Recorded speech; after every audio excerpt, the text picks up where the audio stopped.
right, thank you for staying with the Monday Report live from the Pride in Paradise here in Mombasa. We're starting with the teaser of the town hall session. We'll delve into the details at the tail end of this hour. But for now, let's speak about the gains and the challenges in fighting the HIV/AIDS pandemic 39 years later. And joining me here is Dr. Ruth Leboni Masha, CEO, National Syndemic Diseases Control Council, NSDCC. Thank you so much for making time.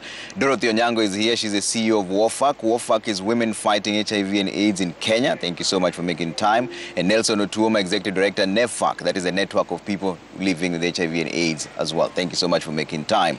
And Dr. Masha, before I went on the break, we were speaking about the gains that we've made.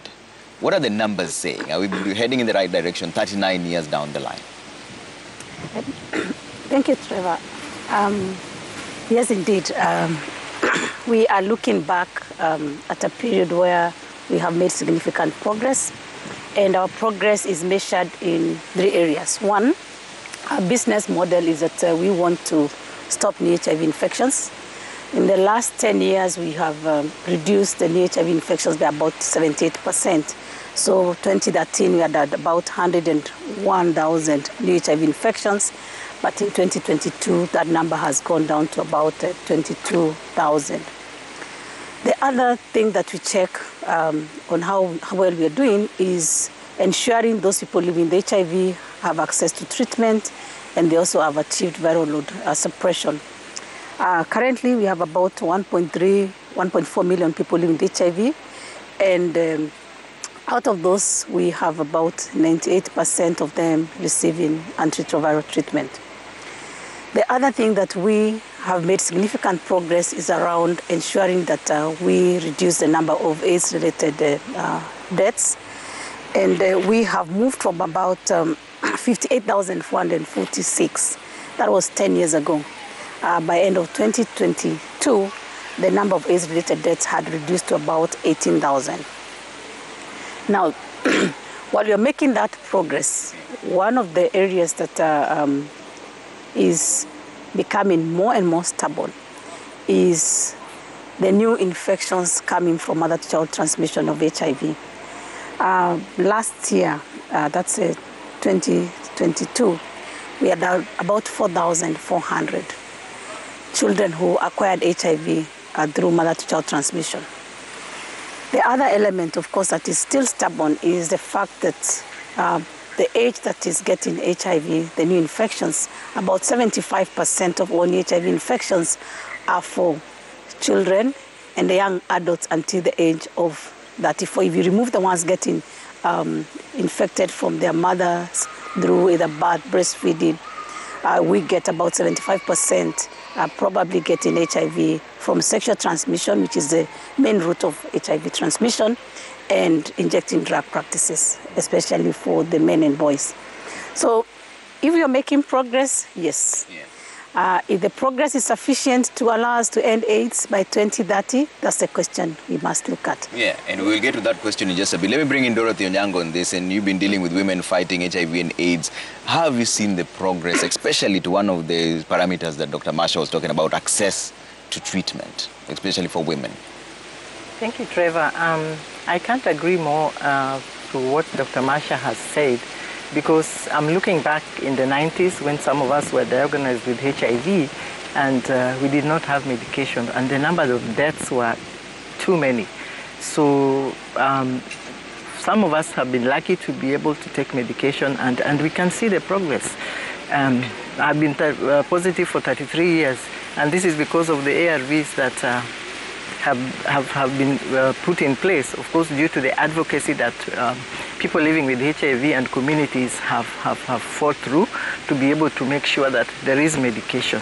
And therefore, we can say there's a lot of progress.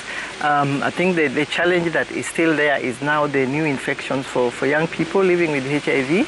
So I think still a lot needs to be done. The other thing that we are seeing is now we are aging with HIV, and of course there are some non-communicable diseases that are coming in. So I think there's still a lot of work to be done, because now more research needs to be done, especially for older people living with HIV, and see what's the way forward. But what I can say is that if you see that we have lived up to the age aging with HIV, it means that there is a lot of progress that has taken place. Yeah. What is the challenge with the older people living with HIV? You've mentioned that more research needs to be done on that particular substrate of Yeah, I mentioned that there is the non-communicable diseases that come with aging. And I think, we need to do research also to see, after taking medication for so long, what are the side effects? Are they the ones causing the non-communicable diseases that come with aging, or what is it? So I think more research needs to be done so that probably if there are better medications that can be invented, then this is something that can really help our lives to even live longer than where we are. But so far, so good. Okay. Nelson, you've been dealing with people living with HIV and AIDS. What kind of progress have you seen over the years? Thanks, Trevor. Let me just echo what Dr. Masha said and what Dorothy have talked about. I think there has been some progress, but I want to say that the progress has been really very slow. And it has been very slow. If you can look at two indicators. She just told us that in last year alone, 18,000 persons died from AIDS-related deaths. And those are not necessary deaths. We have treatment. The science is with us. Why would people still die from HIV-related mortality? And if you look at the issue of children, mothers are still infecting their children. So we think that the progress has been there, but it has been low. We are worried that we may not end AIDS as a public health threat by 2030. And I think one area that we need to point out is in the area of all these things cost money. Preventing HIV need money. Educating people in schools need money, educating young people, and even buying that medicine that Dorothy was talking about. And with that, then HIV become a chronic medical condition like diabetes or hypertension, which does not kill 18,000, those big numbers. And the resources that we have cannot match the need.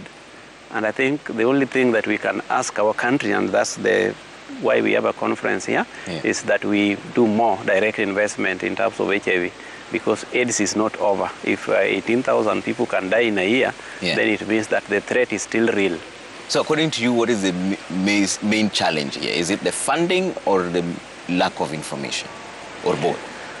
It is both, more on the funding, but also remember we are not dealing with a clinical or biomedical issue. We are dealing with a human rights issue, socio-cultural issue. HIV is still largely stigmatized and in certain sections even criminalized. So people still talk about it. So we need to create a conversation. We need to educate people. We need to talk to young people. And I think Dr. Massa said that the people who are left behind are children, adolescents and young people. And to reach these people, because adolescents and young people are people you can educate, we need resources to educate them so that they overcome the stigma and start living and knowing how this can be prevented. But I also want to say that with the treatment, like Masha has pointed out, people who adhere well to treatment are not transmitting the virus. But people who interrupt treatment or who delay treatment, then they present with what we call advanced HIV disease, which is just AIDS. The AIDS of 1980s Dorothy was talking about is coming back right now, and that's really very unfortunate. Masha, what are the missing issues here? Because I realize you mentioned that the new infections, 75% are among young adults. But I saw your statistics earlier on showing that infection has also declined. In 2021, there were about 34,000 infections. In 2022, that came to around 22,000 infections. So it's going down. But what is missing here? How come the infections are still in that very youthful age? So I think, Trevor, one of the key challenges we must agree to with Nelson is that HIV is not just a disease. There are quite a number of factors. If you look again into our data, you're going to see that we have a couple of issues. Sexual and gender-based violence cases. Who is being defiled? Who is this person we're speaking about? You'll find that, again, girls aged between 10 to 19 are sexually violated. Last year, the same year, we had about 22,000 cases for the sexual and gender-based violence reported in the facilities. Again, interruption of school. School is supposed to provide the protection that we need for girls especially, and also for boys who then get educated about how to protect themselves from HIV. In a year, like last year, 260,000 girls just dropped out of school because they were pregnant. Then again, when you combine the fact that the knowledge levels are so low, and the knowledge levels are so low because in addition to the work that we do, educating people about HIV requires funding. And Nelson just pointed out that these resources have been on the decline. The one question everybody keep asking me is that how come we don't see the same level of information going out there? How come I can't sit with Trevor every day and be able to educate young people about HIV? It's because that resource basket that would allow us to invest in education of HIV prevention is also limited. So we then have to compete with essential things such as commodities, such as ensuring people have the lifelong treatment, balancing with the little investment you have to provide that education that is required. So in essence, what you're saying, you're doing a good job, but this is not the time for us to stop.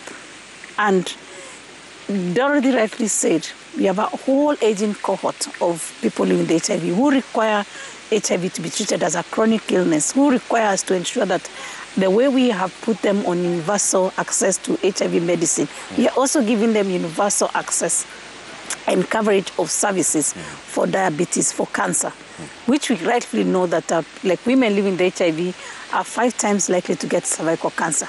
So are we prepared for that chronic illness? Are we prepared to ensure they get the medication? How are we discussing the packages of services within the discourse of even the social insurance schemes? So those are some of the areas. Then on the children and adolescents, I think it's not just the responsibility of the government. We must break the stigma even at the home. Yeah. Because that's where it starts. If our parents are not getting enough courage to speak to their children about HIV, to answer the question, what HIV is, it means that it's 39 years of Dorothy coming out to the public and really sacrificing herself to break the stigma. Because when you talk about the orphan crisis in this country, you can't talk about it without Dorothy Onyango. She came out, she gave herself out, and she broke the silence. But then there's a generation of us who are failing Dorothy. Because we are not breaking the stigma, we are not breaking the silence to our children. And that's why we must do it differently. All right. We'll take a quick break right there on the Monday Report. When we come back, we'll hear from the audience as well on what they think the solution is going forward to end HIV by 2030. What do we need to put in place going forward, and how they felt the impact of the progress so far. And this destigmatization, is it heading in the positive side or the negative side? That's a conversation we'll be having right after this break right here on the Monday Report that is back on the road live from the beautiful Pride in Paradise. See you in just a bit.